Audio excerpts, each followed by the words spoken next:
My name is Rebecca, and this is part one of a two-part series about labor, delivery, and our NICU stay in the hospital for the birth of our son, Benjamin. I hope you enjoy. Remember to subscribe and hit like if you want to see more videos. Just enjoy.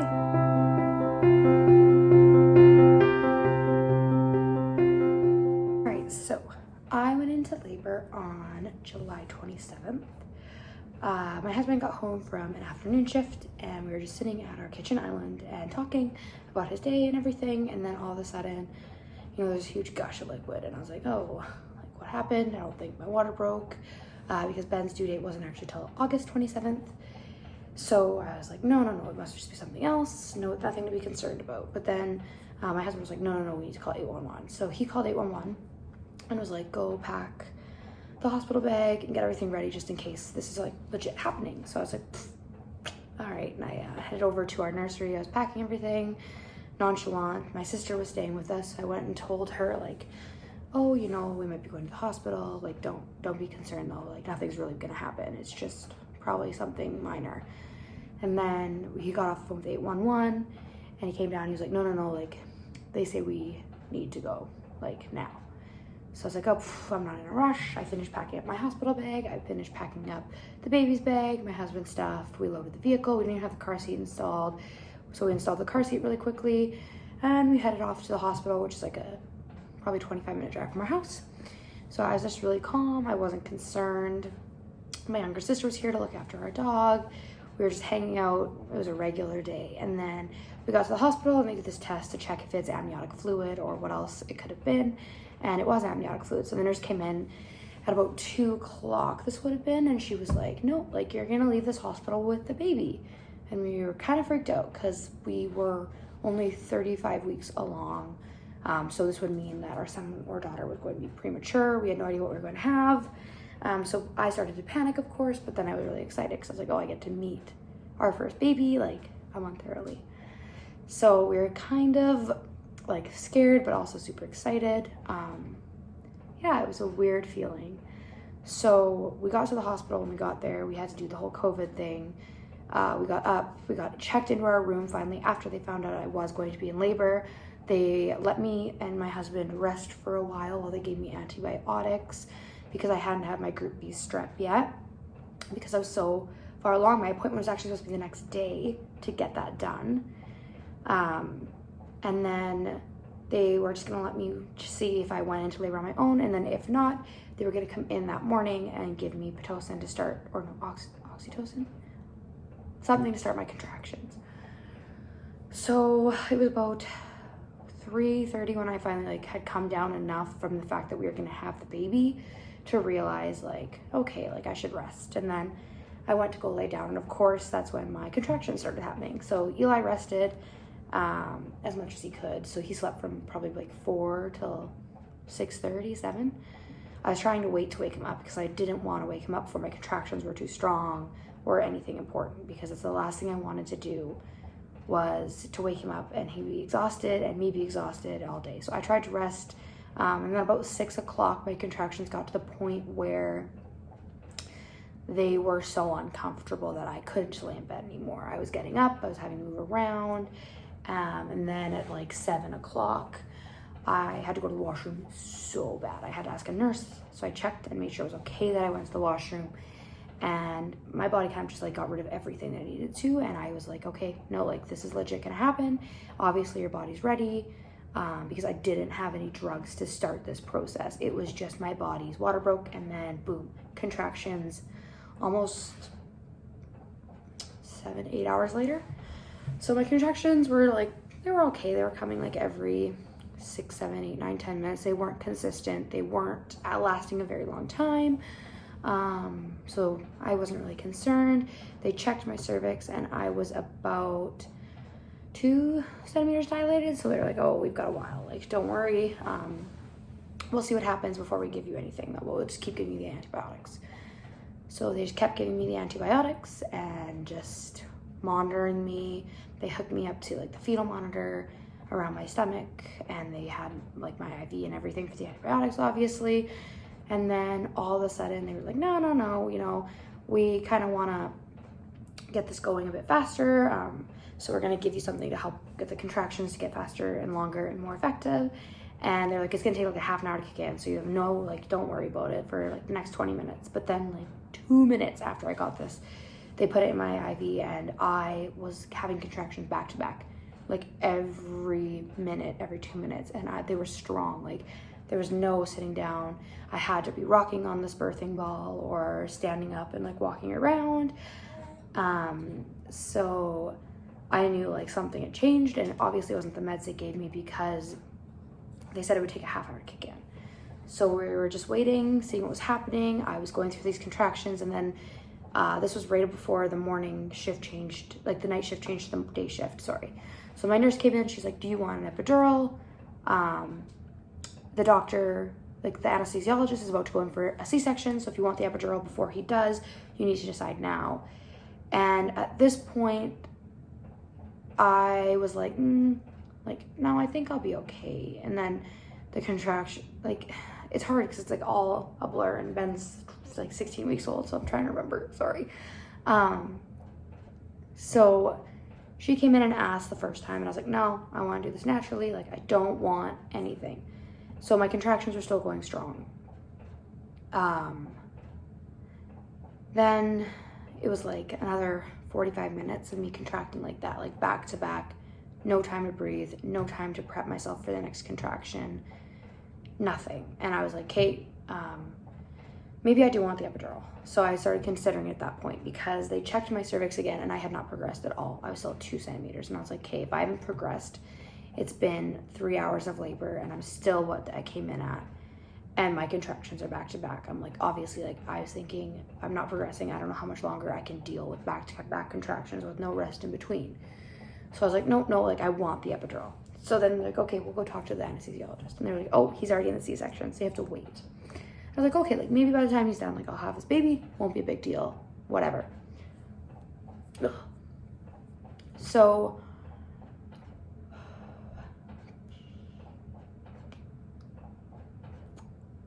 yeah, so anesthesiologist was doing a C-section, and we were just going through the contractions. The only thing is every time I was contracting, I was moving too much. The fetal heart monitor would lose the baby's heartbeat, and they were concerned about that. So they were like, well, can you contract laying down? And I was like, no, like there was no way I would contract laying down. I was in so much pain standing up, moving around. I couldn't even imagine just laying down to go through these contractions. So they gave me a shot of something for the pain, and it didn't really even help the pain of the contractions. It more so just made it so that I could disassociate almost between contractions and calm down and like rest my body because I was so tense from the contractions. And then, you know, I was just going through these contractions, and an hour passed, and then another hour passed, and I was only dilated to 4 centimeters. So I'm at like 4 centimeters, and it's been almost 6 hours of contracting. And then I got really hungry because I hadn't ate since 11 the night before, or even earlier than that. So I got really hungry, and I had granola bar in my bag, obviously, and then some Tootsie Pop suckers. So I crushed the granola bar. Like I ate it so quickly, and then all of a sudden I got this huge wave of nausea, and I just threw it everywhere. Like it was awful. Yeah, I just got hungry, and then this huge wave of nausea, and then I was still hungry, but I was nauseous. It was just this weird feeling. And then, yeah, so then we're still contracting, and they're getting worse. Like they're getting stronger to the point where I was screaming. I had no contractions in my uterus though. All my contractions, it was all back labor, and I'd never even had cramps in my back like before. So it was awful. I was asking, you know, my husband to put pressure on my back constantly. I needed that pressure, that reverse pressure. So that was awful. Like the back labor was it was so bad. Like I was tearing up. I was constantly asking the nurse, like, where's the anesthesiologist? Like, where is he? You said he'd be here. So yeah, so I'd asked for the epidural around 7:30, 8 o'clock, and I didn't end up getting it till like 10:30, 11. So then they came in to give me the epidural, and I had to lay down, obviously. They had to sit me on the side of the bed. I had to reach over and hug my legs, and I was contracting right when they were giving me the epidural, and I couldn't move because they're obviously using a big needle. So that was so scary, not being able to move and contracting. It was so much pain. I swear I probably almost ripped Eli's head off while I was holding him. It was awful. And then the epidural kind of started to kick in, and everything was great. I was still contracting. I could still feel the pressure, knowing what was happening, but I was able to lay down and rest and just relax a little bit. And I was still having to switch sides every contraction so they could find the baby's heartbeat. I was still losing it, and the baby's heart rate would drop and then come back up, so they were concerned about that. So there was all these concerns going into it, but I got the epidural, and then they checked me probably half an hour later to see how far along I was, and I was already like 8 centimeters. Like, I dilated so fast after I got the epidural. Like, it was it was insane. So obviously my body just wouldn't relax enough to allow my body to open up and to dilate and to get ready to deliver. So once I had the epidural, I was able to relax enough for allowing all those things to happen, which is what I needed. Yeah, and so also when I came in, they had checked where the baby's head was and everything, and he was like perfectly, he or she, we didn't know at the time, but he was perfectly lined up. Like, he was in position, everything, but my cervix was back a stage. It wasn't quite ready. So when I say that, like, the pain of getting checked for dilation the first couple of times was more painful than my worst contraction, like, I'm not lying. Getting checked for dilation was literally the most painful thing of my entire experience. It was insane. So then they checked me, and my cervix had come down but hadn't fully dissolved yet, or spread, or whatever they call it. So I wasn't ready to deliver. And then when I got to about 8.5 centimeters, that is when I started feeling the pressure to push. So with every single contraction, it felt like I wanted to push. And they were like, no, you can't push. Your body's not ready. You'll tear. You're not ready. So then it was constant. It was just that waiting game of waiting till I got to 10 centimeters. So they were checking me like every third contraction, seeing if I had, progressed any further. And then I got to 10 centimeters, but they could still feel the cervix. So they were like, nope, don't push, like, do not push. So there I am, like, crossing my legs, trying not to push. And when everything in my body is telling me to push. And they continually are losing the baby's heart rate with every single contraction. And then they have to bring it back up, and he's dipping and I'm dipping. And it was just not going well. And then the doctor came in to check me when I was at 10 centimeters. And she was like, nope, we're good. We're going to start pushing. Are you ready? And I was like, oh yeah, like, I'm so ready for this. I was just ready to be done. Like, I had this pressure to push. I just wanted to push. Like, I was at the point where I was like, yes, like, I'm ready to bring this baby into the world. So we get ready to start pushing. They're teaching me like how to hold my legs and how to do all these different things that, you never really think about when you think about, delivering a baby, or I didn't, at least. And then they have to empty my bladder because I've had the epidural. So they had to give me a catheter, which is weird because you don't feel, like, all you feel is pressure down there. It was a very weird experience. And then I was starting to push, and everything was going okay, and everything was going good. I was learning how to push because they have to teach you how to effectively push. And then Ben's heart rate started to drop. And they were like, no, we need to get this baby out now. So I was pushing and nothing was happening. He would progress and then go back because I wasn't getting over that little hump. And I was exhausted, and that my pushes were no longer becoming effective. So my doctor actually told me, she was like, if you do not push this baby out, or he does not progress the next set of pushes, we're gonna have to look at other options. And then I was pushing and I progressed and it was good, and then I stopped progressing again. And his heart rate dropped like big time. And she was like, I only let that happen 3 times, and then I'm done, and it's going to be a C-section. And I did not want a C-section. That was the last thing I wanted. That actually like brought me to tears. It was not a good point in the labor. And then I started to push the next contraction I felt, and they were like, okay, that was good. There was progression there. Perfect. But I just he wasn't coming out. He was sunny side up. So they ended up having to give me an episiotomy, and they were using suction. So they asked me about the episiotomy. They're like, next time we push, we're going to give you an episiotomy, and we're going to try suction. So they gave me the episiotomy, and they tried suction, and the suction wasn't working, and the suction was really painful. I felt a lot of pressure, and the episiotomy, I didn't feel anything at all, actually, because I had the epidural. So that was great. So they gave me the episiotomy, and then the next set of pushes, I pushed Ben right out. His head was out, and then I relaxed enough that the rest of his body followed, and everything was good. But because he was born at, so he was born on July 28th at 2:03 in the afternoon. So he was born at 35 weeks and 6 days. So because he was so early, he was considered a preemie. So when I pushed him out, they rushed him right over to the NICU doctors and the pediatric doctors. So I did not get to do skin to skin with him. I did not get to hold him. The doctors were looking him over, checking everything out, and I was freaking out because I just pushed him out, and then I heard the loudest cry, and you know, it was heartbreaking to hear him cry, but also it was so refreshing to hear him cry knowing that he was okay.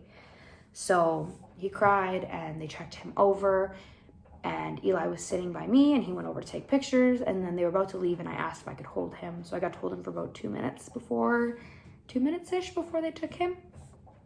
And they took him over to the NICU, and they were like, okay, you'll see him when you're done in labor and delivery.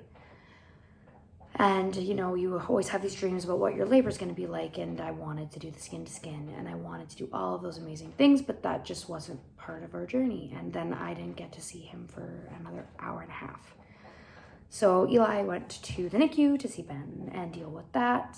We hadn't named him still at this point because I didn't get to hold him enough to know if the names that we had chosen, which one suited him. But yeah, at that point, Eli had to leave, and I knew he had to leave because I wanted him to be with Ben. But I knew that I still had a little bit of a journey ahead of me because of the episiotomy, because of the placenta and everything. So I went through delivering that, and then they were stitching me up. And luckily, I had the most amazing nurse in the entire world.